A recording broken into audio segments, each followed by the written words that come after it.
Hello everybody, greetings from Nirmala College for Women, Coimbatore.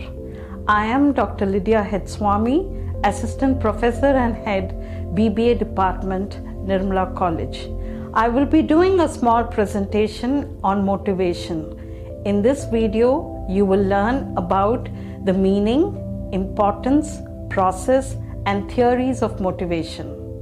In this presentation, we will first discuss the introduction and meaning of motivation, followed by the characteristics of motivation, the process of motivation, the importance of motivating employees in organizations, and finally, the types and theories of motivation. We now move on to the introduction of motivation. Motivation is a driving force that encourages people to put in more effort into their actions. It is an internal energy that stimulates the individual to achieve their goals. Motives keep on changing, hence it is a dynamic state.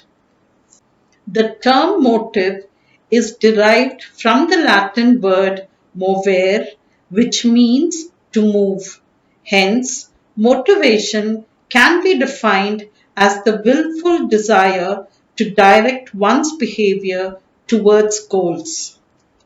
The most important requirement for motivation is an unsatisfied need or a motive. The individual or person always strives to achieve the goals.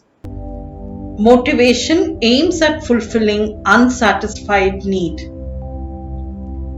The entire person, both physically and psychologically, is motivated. Hence, the person is motivated in totality. Motivation is a complex process, as what motivates one person need not motivate another. So, in an organization, the techniques used to motivate individual employees differ. We will now discuss the process of motivation. The first step in the motivation process is an unsatisfied need. This unsatisfied need creates tension within the person, and the individual is not able to focus on anything else. Hence, the person starts to think and plan on ways to achieve his or her goals.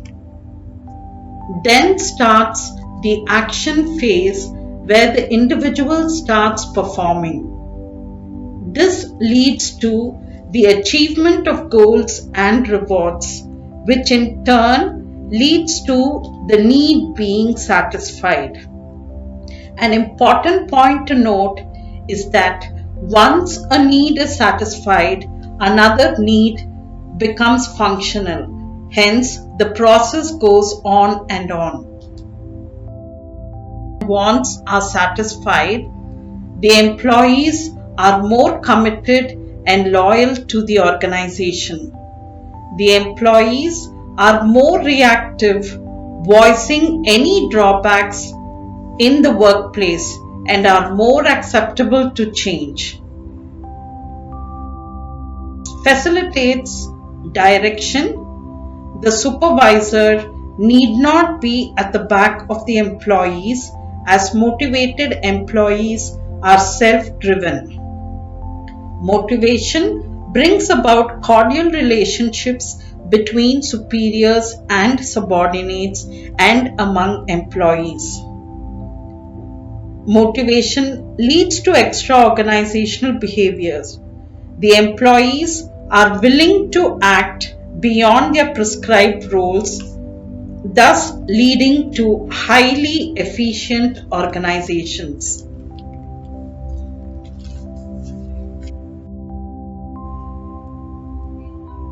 Let us now discuss the types of motivation. Based on the place where the techniques of motivation are provided, it is classified as micro-motivation, that is, motivators are given inside the organization, and motivators provided outside the organization are referred to as macro-motivation. Based on the type of satisfaction derived, motivation is divided into intrinsic motivation, internal satisfaction or satisfaction experienced by the person, and extrinsic motivation or external satisfaction based on the type of reward. Motivation is classified as positive motivation, rewards given to encourage good work, and negative motivation, punishment given to discourage undesirable behavior. Becomes operational. We can illustrate this theory of our former president, Dr. APJ Abdul Kalam.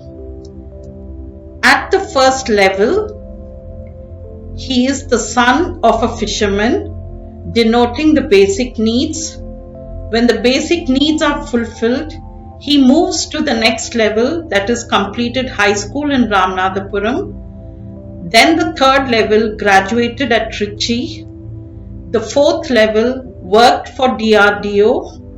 And the fifth level, where he finally realized his full potential as the President of India. The second theory is the HERZBERG'S dual factor theory, or HERZBERG'S hygiene and motivator theory.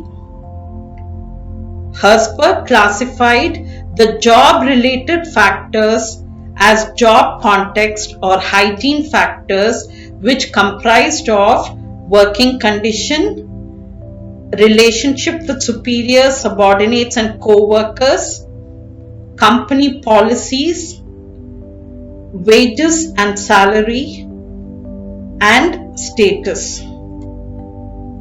Job content or motivators refers to the motivators that provide intrinsic satisfaction and includes achievement, responsibility, recognition, work, and advancement or growth within the company.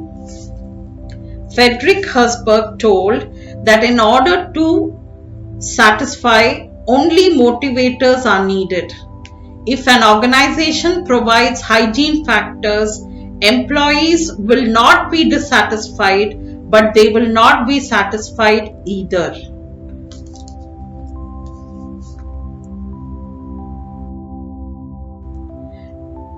Let's take a case analysis.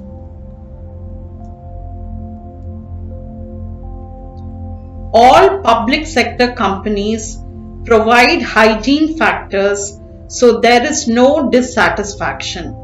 But private companies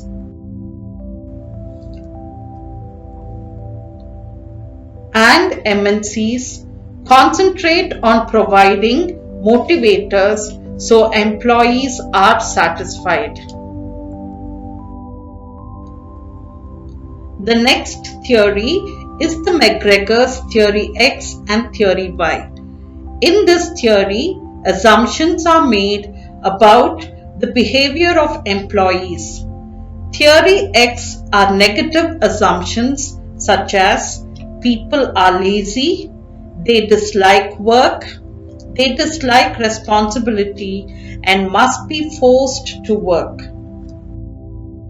Positive assumptions motivate the employees to perform better, and moving to greater heights. We now move on to a case analysis. A small cart vendor may remain the same if theory X assumptions are true.